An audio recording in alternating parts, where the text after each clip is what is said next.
A very good morning. Good morning, everyone. Good morning, everyone.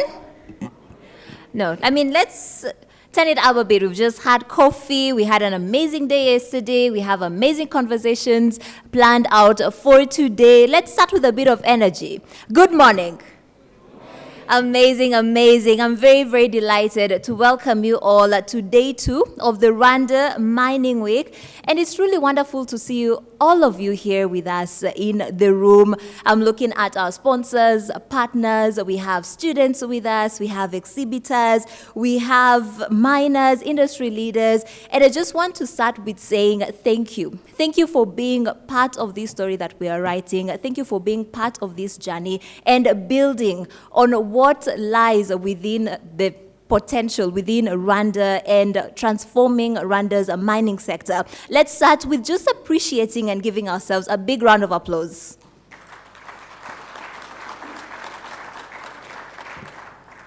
Now, yesterday, we had really powerful and rich insights. Ambitious ideas were shared, the kind that really push the industries forward and spark real transformation. Today, we will be building on that momentum. Today, we have numerous panel discussions that have been planned out. We also have presentations that will be made by industry leaders. We also have, in AD11, a meeting room that has been just set aside so that each and every one of you can be able to connect, can be able to forge and build on these partnerships.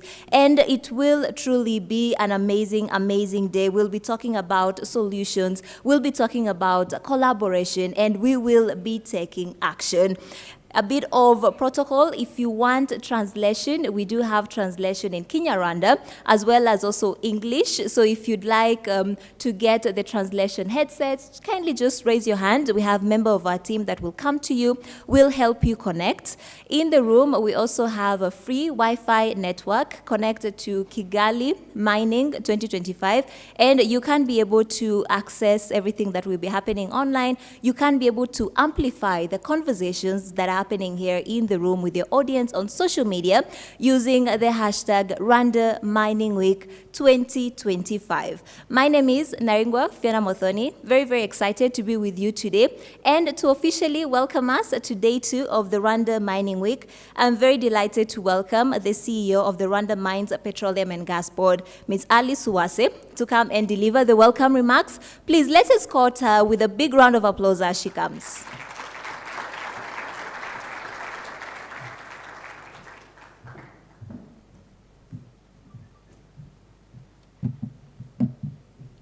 Good morning. Good morning. I will be like Fiona. I need some energy. Thank you for being here on day 2. We are going to have interesting panels, especially on investment in Rwanda. And we are delighted to have you here, and we hope that it's going to be interesting for you. But let me start by asking the tech team to put in on the video, and then I continue with few words on the pitch book we are going to launch shortly in a few minutes. Thank you. Introducing a breakthrough for Rwanda's mining sector, the Rwanda Mining Investment Pitch Book, a comprehensive gateway to 10 value mining and exploration blocks, built on years of geological mapping, sampling, and detailed analysis. Inside this pitch book are investor-ready opportunities across Rwanda's most promising mineral belts. These blocks unite proven brownfields with newly defined exploration targets, backed by clear geological evidence and strong development potential. With a transparent licensing, solid governance, and a fast-growing mining ecosystem, Rwanda is ready to welcome partners committed to sustainable, high-impact ventures. To access the pitch book and explore these opportunities, visit the Rwanda Mines Petroleum and Gas Board website.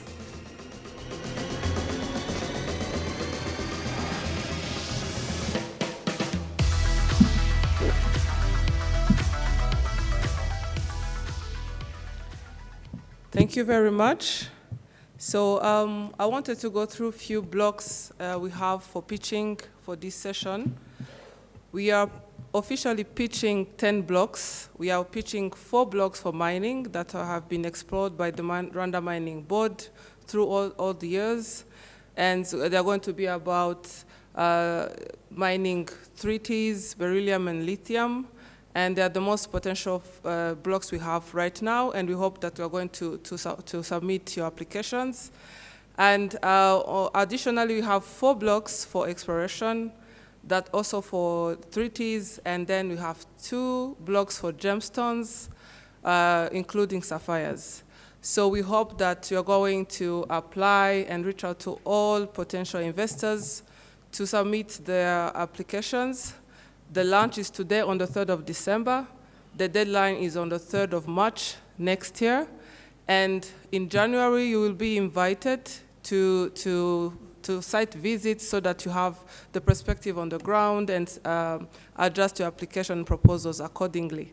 So we hope to receive competitive bids. We had a previous experience a few months ago, and the competition was hard. It was 73 applications for 10 blocks, and we hope to double those applications. So reach out to all investors in your networks, apply yourselves, do joint ventures to be able to comply with everything, and the financial proposals be as sufficient as possible. Especially, please, it's a hint I'm giving you, try to have the technical expertise, the right technical expertise in your team composition. That's what we look at first, and also on the equipment. It has to make sense. Finances are not enough. You can have all the money that you need, but you need the right people on the ground, and that is the main critical thing we look at. So we hope to receive interesting bids, and I wish you good luck. Thank you very much.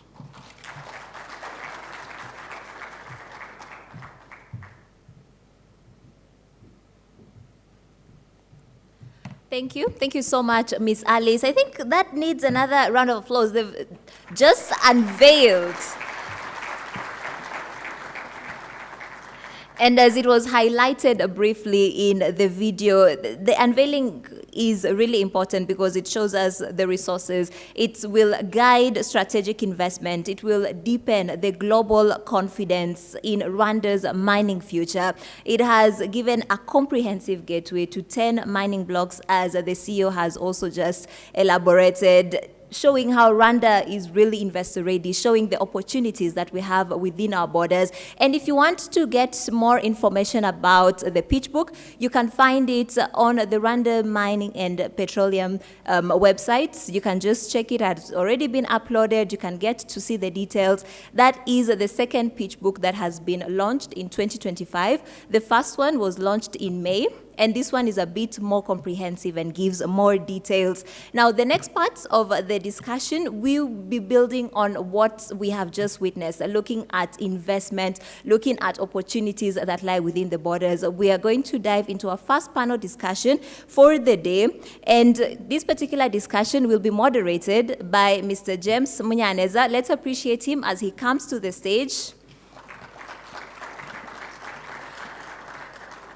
Yeah, and right after the discussion that he'll have with the panelists, we'll also get open floor discussion because we want all of you to really be part of this conversation. It's beyond the podium. Let's all lend our voices to it as we continue building the industry. James, over to you.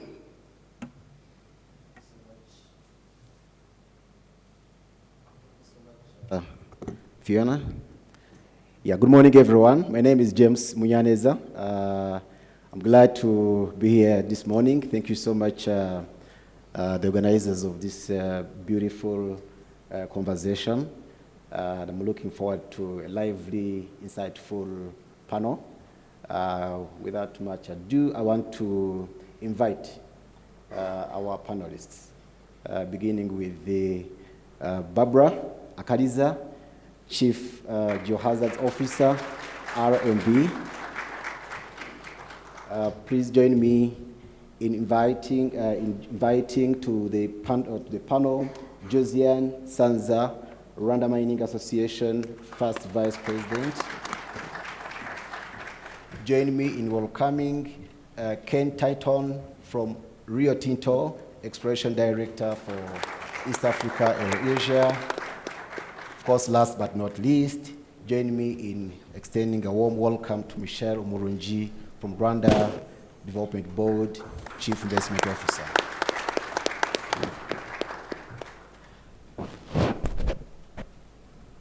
Thank you so much for joining me this morning for this very important conversation, during which we will discuss and explore,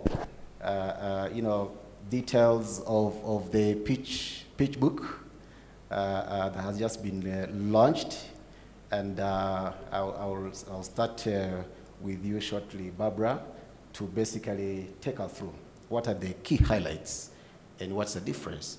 And I know that the CEO has just talked of specifics, a few specifics. If you could elaborate more on that, and then I will just invite delegates, participants, to feel free to use any language that you're comfortable with.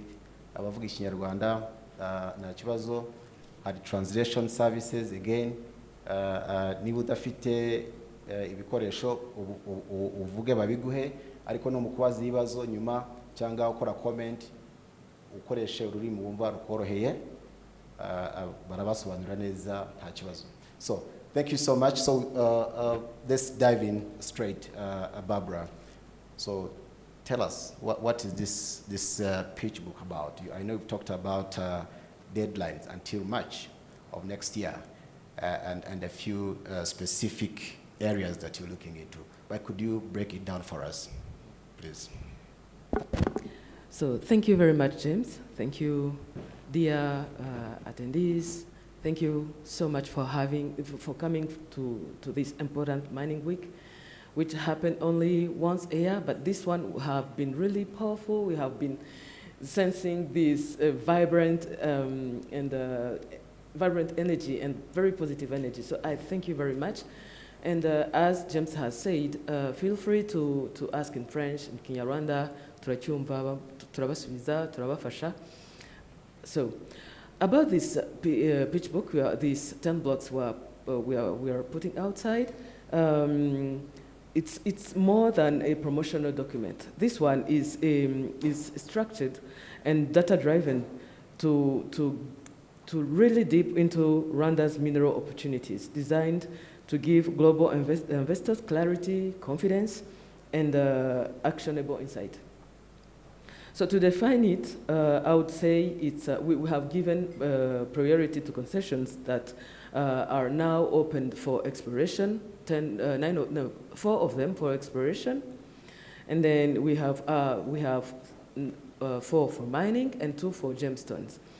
And each block is very well described, but also has some data that are available and accessible on our books at Rwanda Mining Board. And why we are giving 6 months? Because the first one, the one for May, had given us a kind of idea of what is needed, of what the timeline needed to our investors to be ready to have nicely propose nice proposals, and but not today to tell you that you necessarily need 6 months. No, we for example have one of our investors who just came like the week before, and he submitted a very strong document, and we are really appreciated. So I invite you to submit some strong and powerful document. You need to you need to provide your capacity, the financial capacity, but not only that, but also what you intend to do. What is your roadmap on year 1, year 3, year 5, and yes. Whenever you need any advice, feel free to come and to ask for you to have really something nice to present. Yeah, thank you so much. I want to come to you, Josiane, with the launch of this pitch book, and I know later you maybe talk to us about the onboarding of women, particularly, and the youth in this space, in this sector. But before that, could you tell us what this data that is contained in the launch book means to you? Because I know that, of course, data without data, and yesterday we were talking about robotics and automation, all these technologies. So without data, it becomes difficult and very expensive and costly to really get started as a mining operator. What does this mean to you, and what kind of transformation is it likely to cause? Thank you. I think with the data that the Rwanda Mining Board has been able to provide us as investors is that as we look at how mining has progressed through the years, at first we used to look at all this data ourselves.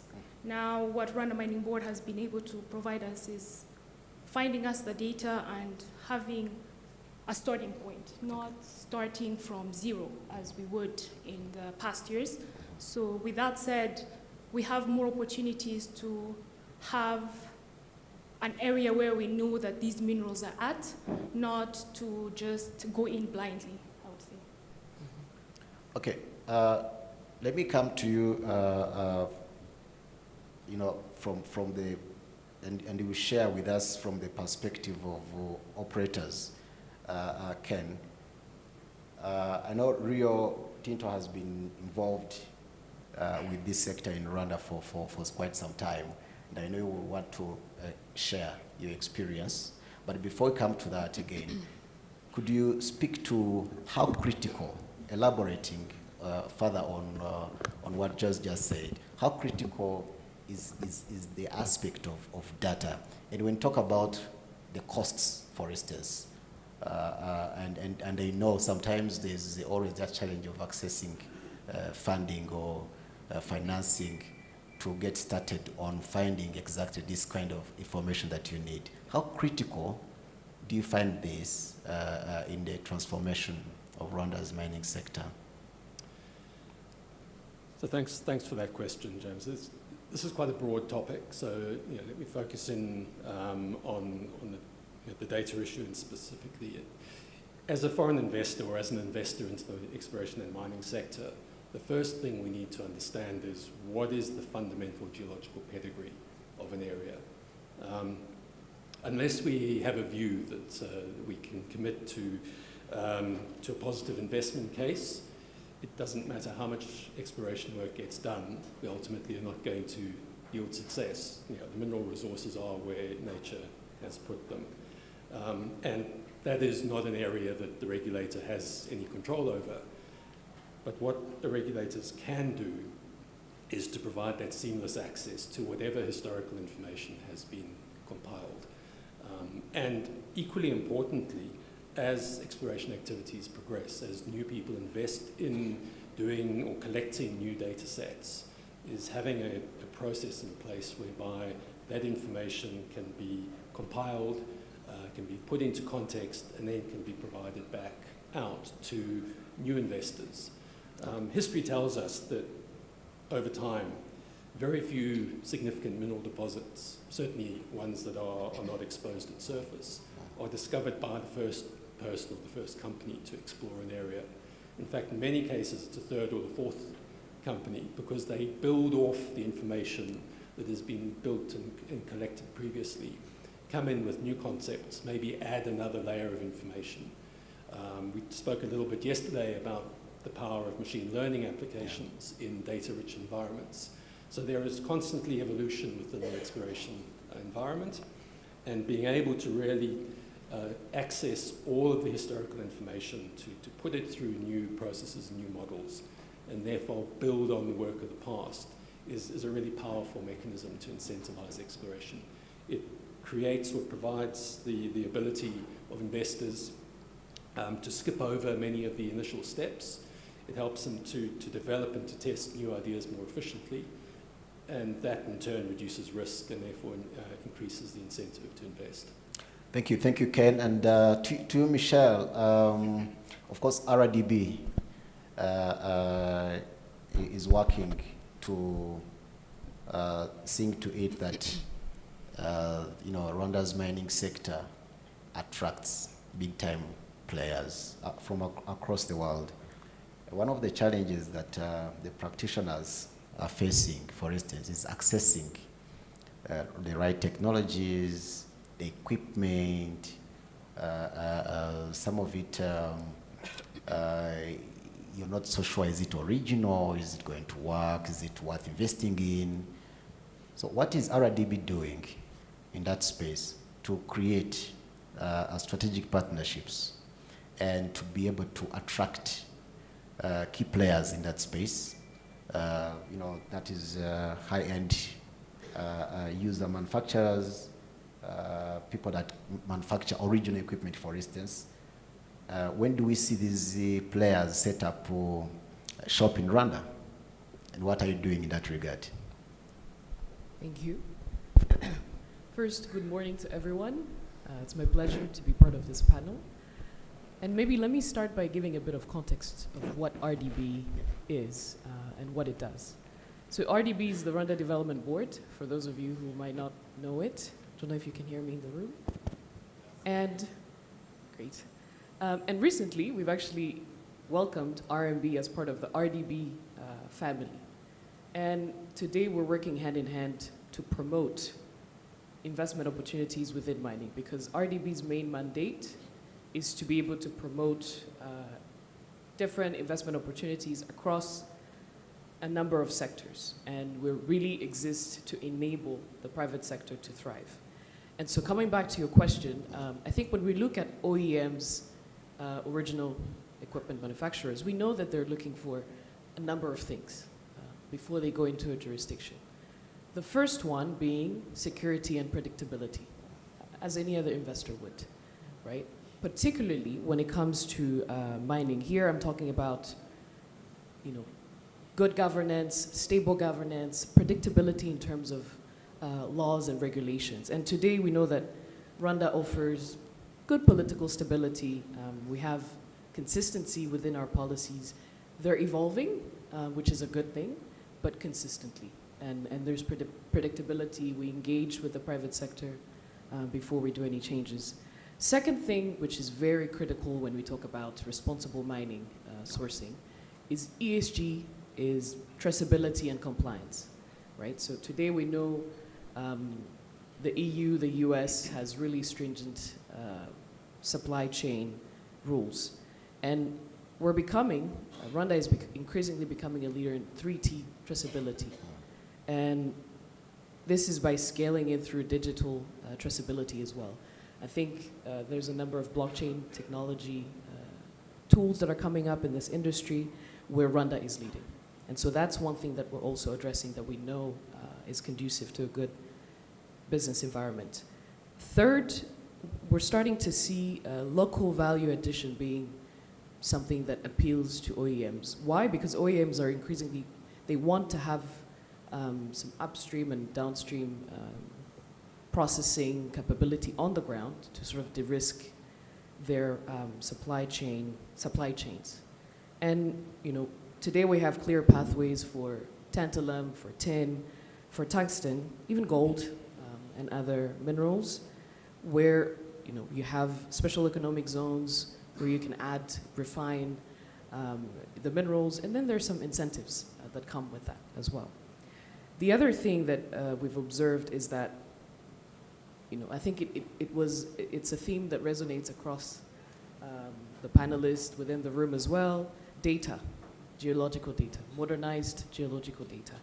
And as you've seen in the coming pitching books, that's something that we're also increasingly gathering and making sure that it's easy for investors to come in knowing that they have some kind of preliminary data to work with. So today my call to action to any manufacturers in the room or any investors is to really come and see it for yourself. Engage with us with RDB. We stand ready to work with you and walk through the journey and sort of give you the lay of the land so you understand how easy it is to do business in Rwanda, particularly within the mining sector. Yeah, thank you so much. And do you want to shed a bit of more light around these institutional reforms that saw the mining board now fall under RDB docket in terms of value addition, in terms of really putting the sector at another level? When we talk of RDB, we think of Visit Rwanda, for instance. In terms of mining, in that same spirit, where do you see the sector in 10 years, say, from now? So you're right. When you talk of RDB, most people know Visit Rwanda, which is a good thing. That's also one Yeah, of the key sectors that we promote. Yeah. And beside tourism, we actually cut across all the sectors. Yeah. We've set a number of priority sectors that we want to promote because, again, we're guided by the National Strategic Transformation 2, which is our implementation roadmap that's going to get us to 2050 vision. Among these sectors, mining is core because we see that today, if we were to just mechanize a little bit, the transition, the boost that it would give our miners is just tremendous. And we see that the economic contribution to our GDP just from mining alone would be incredible. And so if we project ourselves from today to, let's say, 2050, we know that mining could essentially contribute, let me just throw a number out there, perhaps 15 to 21% to our GDP. And we see that because it's been proven, right, in other markets. And we know that our soil has been gifted with these minerals that you don't quite find anywhere else. Those who know it, and they've exploited it for a number of years. And so now we're taking ownership of our resources. And we want to make sure that Rwandans participate as much as external friends participate in this market. And we know that with some support from government and clear frameworks in place from government, we're going to get to the Vision 2050 through the mining industry. All right. Thank you so much. Ken, coming back to you, Rio Tinto is the world's second largest metals and mining corporation. And you cover, of course, a broad range of activities in that ecosystem, finding, mining, then processing and all. What has been your experience in Rwanda like? If you could share with us here, please. Thanks, James. Look, we entered Rwanda a little over 2 years ago with a focus very clearly on primary exploration, and primary exploration principally for lithium, recognizing, going back to my first point, the geological pedigree of Rwanda in an area that was very poorly exploited in the country historically. Over the past 2 years, we've worked really closely with the Rwanda Mining Board and with RDB to help us with our processes and establishment. And the board has really helped us to address many of the fundamental issues, many of the fundamental issues that we need to address in terms of initiating an exploration program. Going back to the data issue, we've had really seamless transfer of information both ways. So RMB helped us with access to the data that was historically known. We've accumulated significant volumes of data ourselves, and that flows back into the RDB archives so that in future that can be utilized for incentivizing other explorers to come and invest in the country. RMB team has also helped our teams on the ground with access to ground, with consultations and negotiations with local communities, local regulators to ensure that we can progress our field activities. So that's gone really well. We've been supported in terms of bringing in those scarce skills or specific contractors and suppliers that are not available locally. So that's gone well through our collaboration with the Rwanda Development Board. And most importantly, we see this continued commitment to building a relationship or building an environment that incentivizes industry in the country. So it's that ability to have really genuine dialogue to address what are inevitable concerns and constraints on both sides of the equation, and then to seek to develop solutions that are guided by a transparent legal framework, to enable us to progress our activities. And as a direct result of this, our program has progressed more rapidly than I anticipated would be possible. Over the past 18 months, we've gone from that very early phase of compiling historical information to running a comprehensive program of data acquisition ourselves, which included mapping, sampling, and airborne geophysics over nearly 5,000 square kilometers, so roughly 20% of the land surface of Rwanda. And we've moved from that to drill testing multiple targets. So that's an incredibly fast process in the context of normal exploration programs. And we're now in the process of pulling all of that information together, reviewing those results, and then defining what our work program needs to look like in the future.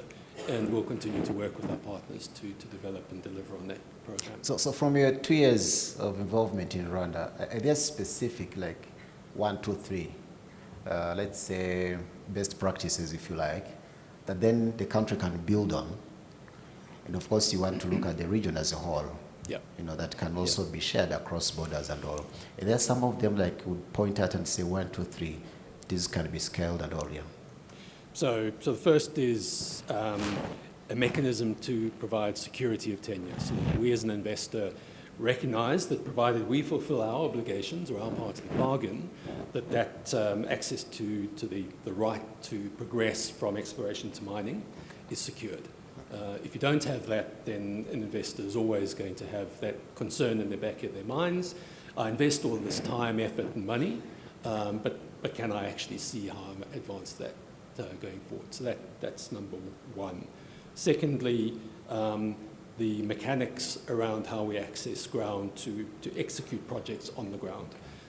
So that mechanism of engaging through the regulatory structures and down to the very local community engagements to make sure that the people understand why we're there, what we're seeking to achieve, what activities we're going to be conducting, and ultimately understand that and support that and accept to welcome us to come in and conduct that work.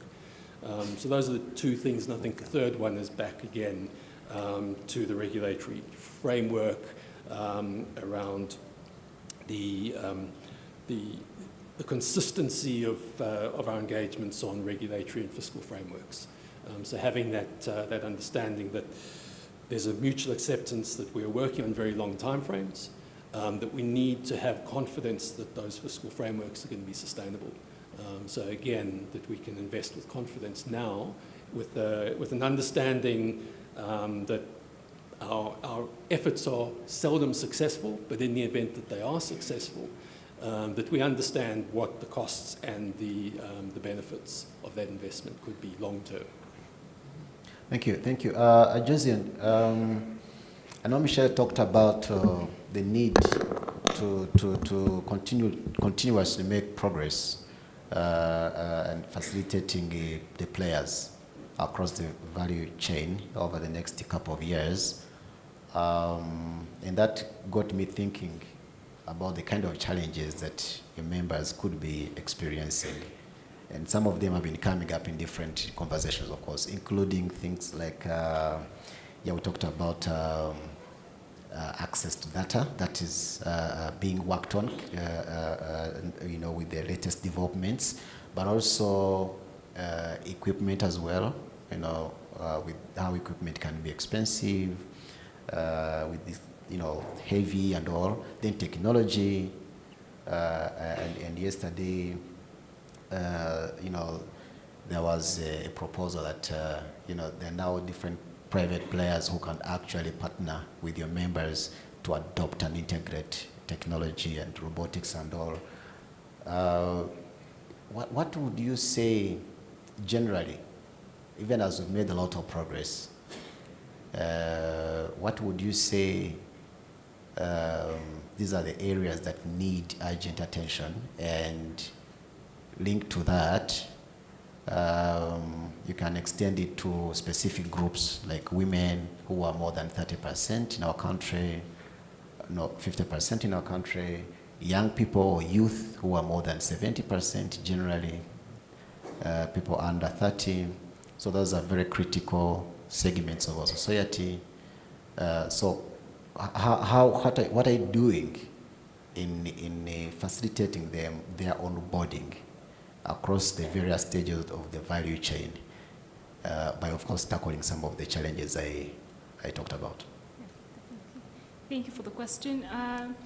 I think some of the challenges that most of our members face are still, like you said, in the past we've dealt with challenges like data, but Rwanda Mining Board has been working on it and trying to find us the data that we can start with. But then at the same time, we still have challenges accessing finance, but in the past, Rwanda Mining Board, in cooperation with Minecofin and RDB, have been trying to find us solutions that can help us in the mining sector be able to access finance within the country, because in the past, most mining companies were accessing finance abroad. But with that said, working in an industry that's male-dominated, you look that women tend to think that maybe mining is not for them. But I'm pleased to say that in Rwanda, women have been joining mining in actual, really promising numbers. We have an association of women that helps in getting us together and understanding the challenges that we face, finding solutions for one another. The association is called GIMA, and it has been operational for the past 5 years, I believe.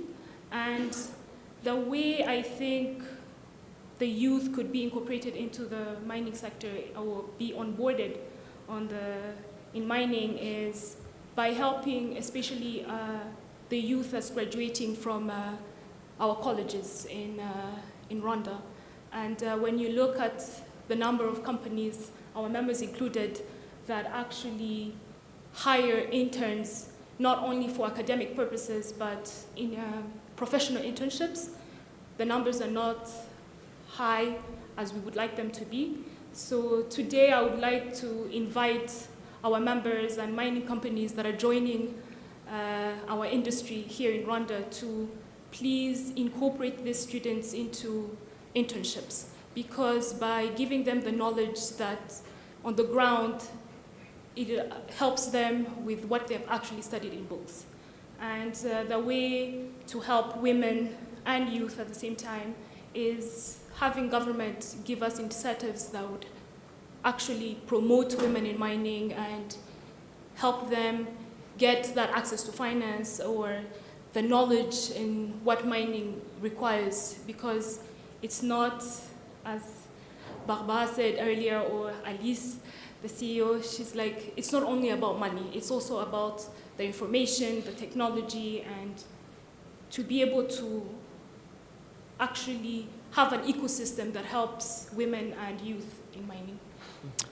Thank you so much, and I know that a lot has been ongoing really in that space. I'm, for instance, reliably informed. That's what we say in journalism. I'm a journalist, so we say. So I'm reliably informed that tomorrow there's a graduation ceremony for more than 2,000 youth. 3,000. Mm-hmm. Oh, okay. How not 100% reliable then my source. But anyway, there's a graduation at IPRC in the context under the program of workplace training, yeah, which raises the number of these kind of skilled people to almost maybe around 5,000 or so, and I think that's a milestone.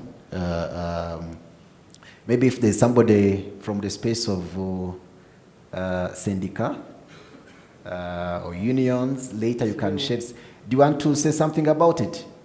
Maybe later, but I'll bring in Barbara after this, and then we can come back to you around that. Shed a bit of light on what you've been doing in your own space. So, Barbara, of course, just talked about a couple of the issues and what they're doing, trying to do in their own space and with their members and all. But I want to come back to issue of safety, and it was. The first time when I had your title that I heard of such a title, Chief Geohazards Officer. I don't know if Geohazard Officer. Geohazard Officer, yeah. Maybe the only such title in this country. I don't know if there are others. Maybe there are others. But that raises directly it raises the idea around safety. Yeah. So, what are you doing in that space? How do we enhance safety, even as we're talking about all these different developments? And I know that quite a significant part of our sector is still artisanal, heavily artisanal. And there are these risks that are always involved. What are you doing? What have you been up to in that space in terms of dealing with these issues? And our country is highly prone to things like landslides and all these kind of things. What have you been doing around that space? Well, thank you very much, James.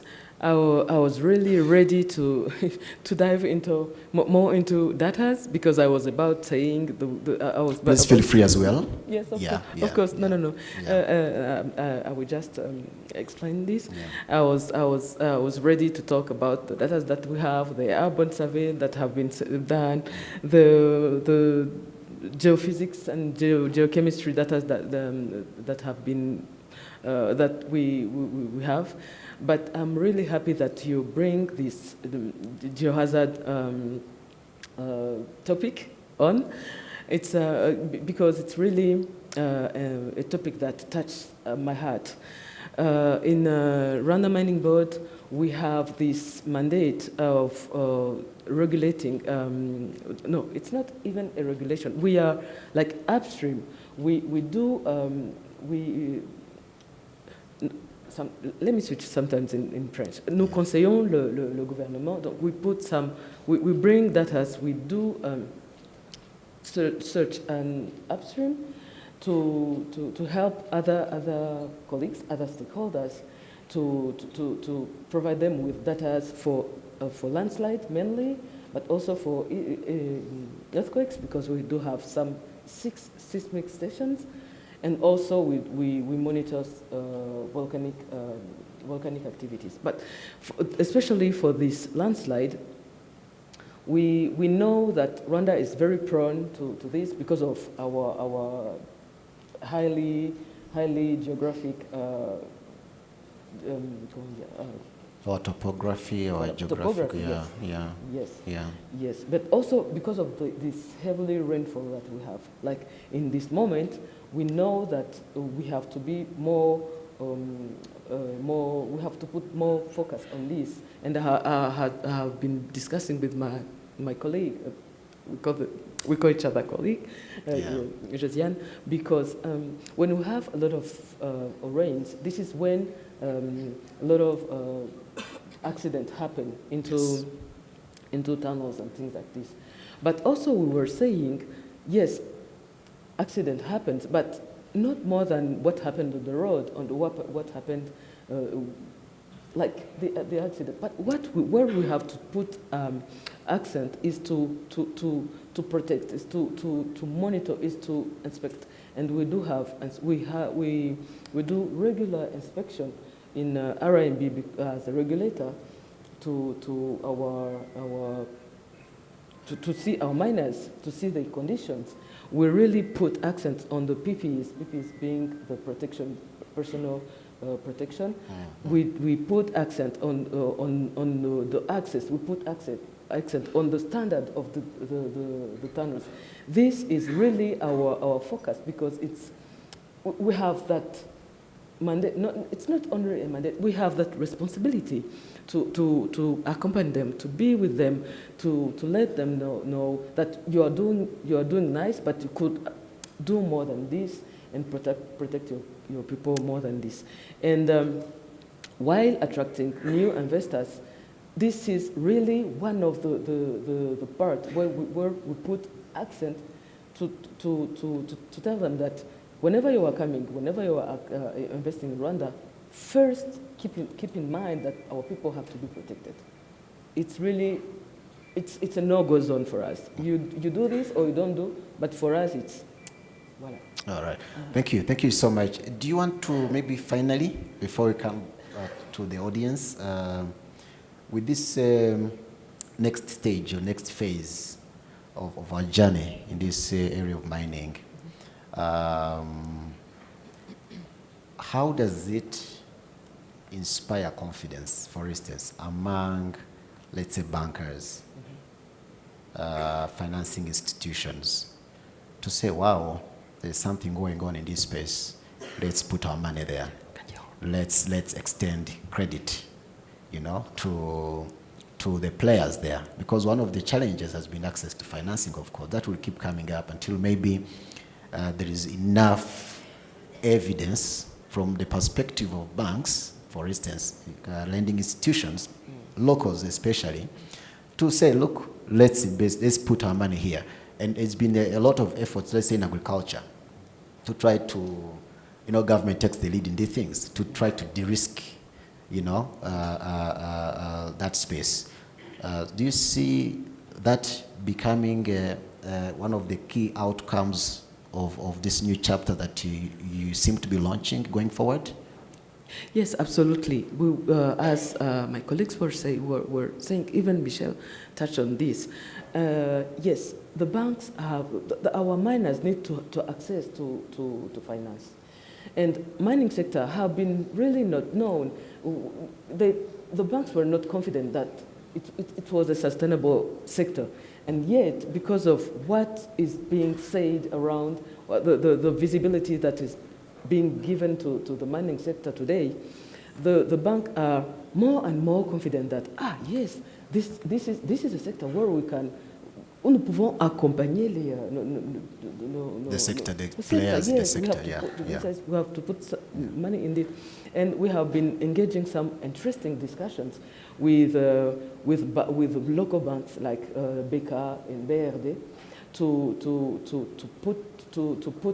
to strengthen the sector into mechanization, into access to equipment, into even access to finance, because some people survive because of pre-financing. But if this pre-financing money could come from intern in Rwanda, this will be really a huge input for them and for us as a regulator, and to be really a milestone. All right. Thank you so much. So we have a few minutes left. I hope we'll be afforded some questions. Fiona, we can have some. Can take some questions, starting with the representative from the syndicat. What is it that we've been lately doing, but specifically also the training, the skilling aspect, which is critical. And does that skilling program involve safety as well? Please go ahead. Thank you very much. My name is Andre Mtsindachaka, and I'm from Rwanda Extractive Industry Workers Union, which is a trade union organizing and promoting decent work in mining industry. Yes, we are talking about the skills, and of course we know that in mining industry there is 92,000 workforce in this industry. And among of those, that big number, most of them, they have not get opportunity to go to the high school, to the universities, and high institution for running the mining sector, especially. And so that we've, our trade union, as we make the advocacy for workers' rights, and to defend their rights to their bosses, and to make the social dialogue between the employer and employees in order to increase the production, of course, increase the income on both sides, for the employee and for the employer. And coming back on your question, for increasing the production, it requires also the skills. And as mining industry, we have not more than 2,000 mining engineers and other graduates from the university and the high institutions. Others are the unskilled, we can say unskilled workers rated in mining sector. And you understand it requires to be trained. And as we are saying, the investment, and of course when you are coming to investor, you need also the labor. And there is a program here established by the Ministry of Labor and Public Services called Workplace Learning. and it is implemented by the Rwanda TVET Board and the trade union.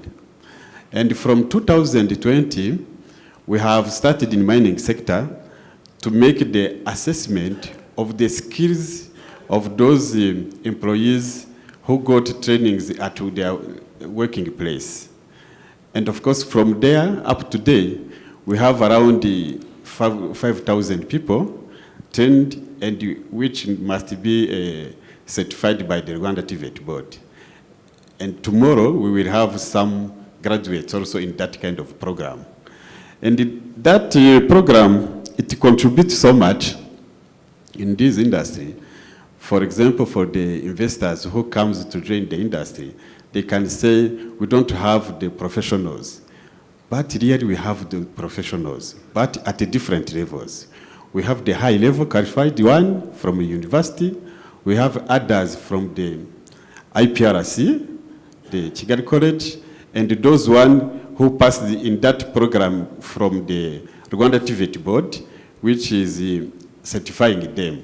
And those professionals are the big number.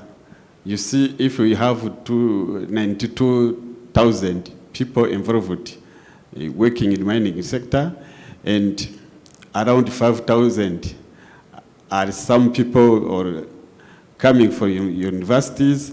Others are getting the knowledge from other different departments, finance, education, and so that. Thank you, thank you. Thank you so much, Andrew. And I wish that going forward, this can be, it's something that it shouldn't be just the government doing this.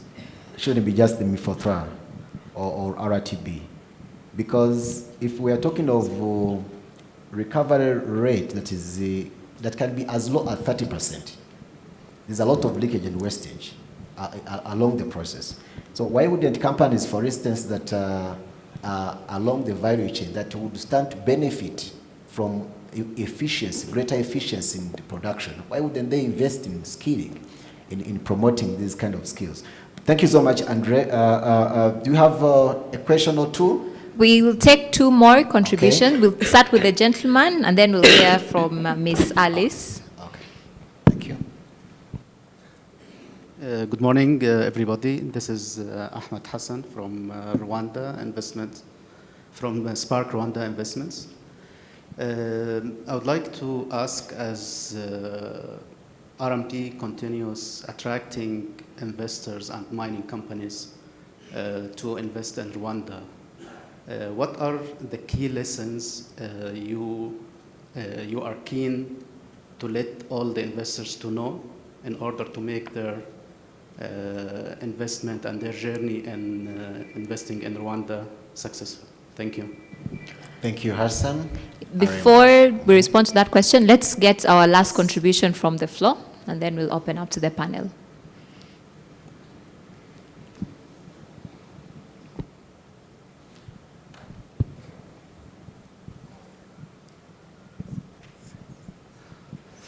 Thank you. I don't have a question because I think the question should be addressed to me and Barbara. But I wanted to give you a quick overview of the mining sector and touch a bit on what Josiane talked about on the access to financing. The mining sector in Rwanda has been a sort of a mystery. So people who have been in the sector, they know we have minerals. But as we are trying to attract international investors, even upscale the ones that we have locally, we are now we've started to notice that we don't have the right ecosystem around it. And I'm talking about the right expertise in the field. For instance, I know Ken knows about that. Most of on the exploration phase, we lack exploration companies, service providers that have drilling machines, magnetic equipment to even facilitate this kind of operation on the field. Then it's a weakness for our companies to be able to do the proper exploration and get the data they need to mine properly. That's the first loophole we have in the sector that we are working on with RDB to attract those kind of investors and service providers on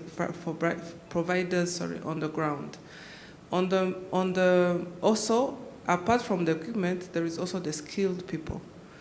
Andre talked about the different levels, but we have those rare skills, and I hope Professor Dean is going to touch on this, because we also have those rare skills we need in mining, such as, for instance, for the geohazard department, we need seismologists, we need metallurgists, we need proper mining processing engineers who knows how to operate the whole processing machine.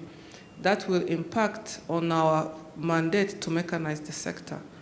So we are looking into partnership of the university with international universities to be able now to have some graduate be sent for masters and come and support the sector. Because most of the investors we are trying to attract, the main challenge they have is the workforce is expensive because they have to outsource from out of country. They can't find locally a good metallurgist. I think we don't have more than 10 in the country. You can correct me if I'm wrong. And that's the whole ecosystem around mining sector that we need to work on. Apart from the expertise, Josiane talked about it on the financing part. The local companies have been facing a major issue on accessing financing through local banks. And with RDB and Minecofin, we are trying to introduce the dialogue to understand the sector, so they start now actually hiring analysts for mining. They have analysts for agriculture, for energy projects, and they have started to include those kind of expertise in their teams to be able to facilitate now the sector. Because now when you go with a proposal for mining, I've tried, it's too risky for them. And even the collateral you are going to give, it's your house or commercial building, and that's small money compared to the exploration, the kind of mining operation you need to do on the ground. So we have opened up that conversation with our banks. They're starting to understand the sector, and if we get to that point, we won't be really, and also revising the investment incentives in the mining sector to be able to accommodate this kind of investors locally and internationally. Thank you. Thank you, CEO. Fiona, do you want Prof to say just one last comment from Prof maybe, and then we come back to panel and close? Yes. Yes. I'm sure she know that when I take the floor, I never complete. Sorry, I will be short. 3 points. One, everything starts with knowledge. If local knowledge are limited, nothing can be done. That's why the School of Mining and Geology at the University of Rwanda focus on creating high and international level of knowledge force in Rwanda.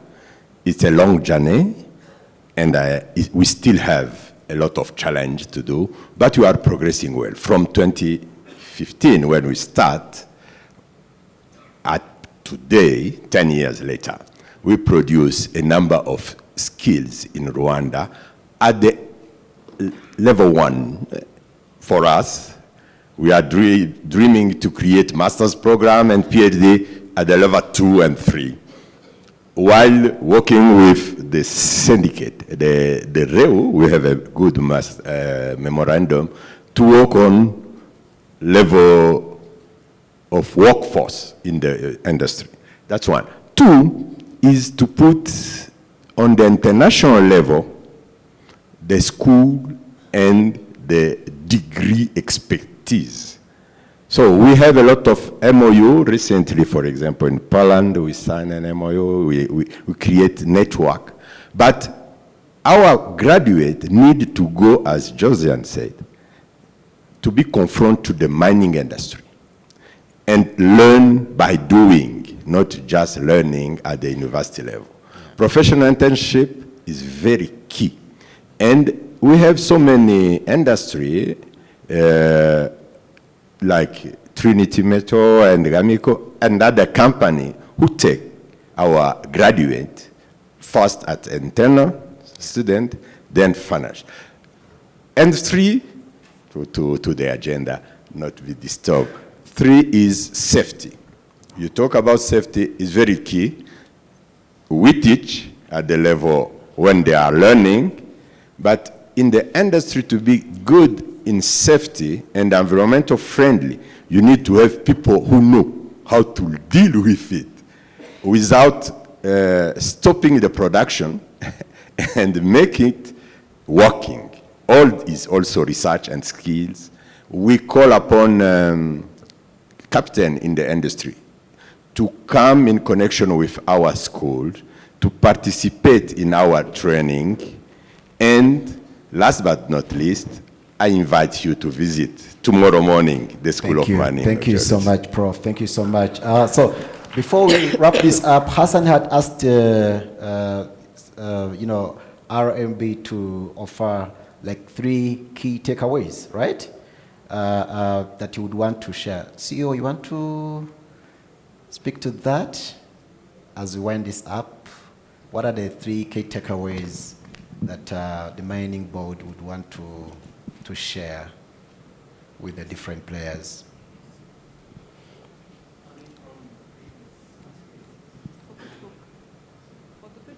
Do you want to? Is it clear? No, I think, yeah. So in investing in Rwanda, right?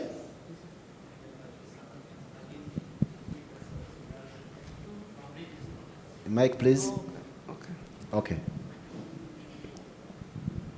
No, I mean from previous projects, there should be some challenges or lessons learned, so you are keen that the new investors will be aware of it. Okay. To make their journeys smooth and successful. Thank you. Thank you. I will share one of the key lessons that came to our knowledge after going through the whole process. First, exploration data is key. Exploration data means money. Exploration data brings on board the right investors. If you don't have the right data, no one will be interested, even if you have minerals. Investors need data to be able to plan accordingly and know which amount of investment they need to put on the ground. And that's key. So that's the first thing we've learned. The second one is the financing, especially to the local companies. That's why I've touched on that previously. I will not dwell on that. But the third one, Michelle, sorry, but we need to revise our incentives for the mining sector and be more streamlined. I will give an example. When a lab is trying to, all the mining operations needs some sort of lab equipment to check on the grades when they're doing exploration, even small equipments, 3 or 4 small equipments. But because it's not very well defined, it's an equipment that can be also used in a commercial lab for forensic, for water. So when they're trying to, we have an exemption list for all the machines, but we don't know which equipment should go to the lab for the forensic, for agriculture, or comes to mining. So most of the time, they will end up pay taxes, even if they are serving the mining sector and there's some incentives in place. So we need to define which kind of equipment, even for construction. For open pit mining, we use bulldozers, trucks, just as construction sector. So we've learned that we need to be more specific and allow our investors to bring in the right equipment on board that we can't provide locally, and provide the right exemptions and be more defined for the mining sector, because sometimes it's not very clear. The truck can be used for construction and mining. So we need to be able to facilitate on that, and I think I will stop on. Yes, all right, thank you so much, CEO. And you have shared quite very insightful heads-ups as well around different conversations in terms of funding, in terms of potential incentives. And on that note, I will ask Michelle just to speak to that maybe very briefly, and you'll be the last speaker on the panel here to share your perspective as we bring this to a close. Please, Michelle. Thank you. I want to close with a hopeful note by saying that this is the reason why RMB and RDB are now merged together, so that we can think about these challenges together and find ways we can accommodate our investors. She spoke about an exemption list. There's no reason why we shouldn't add more to that list if we find a feasible or a reasonable facts on the ground. And so we're going to continue working together. I think you're going to see a lot of changes from this partnership, or rather marriage. It's more of a marriage than a partnership. And I want to close on this note by saying that RDB is also present here. We have a booth in MH2. If you have questions around the investment code, what's currently in the investment code that could facilitate you, either being a new entrant in this market or an existing one, we're here to answer your questions. And again, we exist to walk the journey with you and figure out how we can resolve any issues. The investment code is not, it's not going to cater to all the challenges. There's some we learn as we go, and we adapt to the current challenges and try to accommodate everyone. And so I invite you to come and speak to us, talk to us about some of the challenges that we might not be able to see, that I hope we will see now that we're together with RMB. Thank you. Thank you, Michelle. There's a word called transparency. Transparency has become synonymous with our mining sector. And I think there's also transparency in the way these conversations are being held, even between government officials. I want to take this opportunity to thank you all. Thank you, panelists, for your insightful knowledge and perspectives that have shared. Thank you so much, wonderful audience. And I want to invite you to give a warm applause and big applause to our panelists. Thank you so much. And thank you. Before you leave, please, let's have a photo.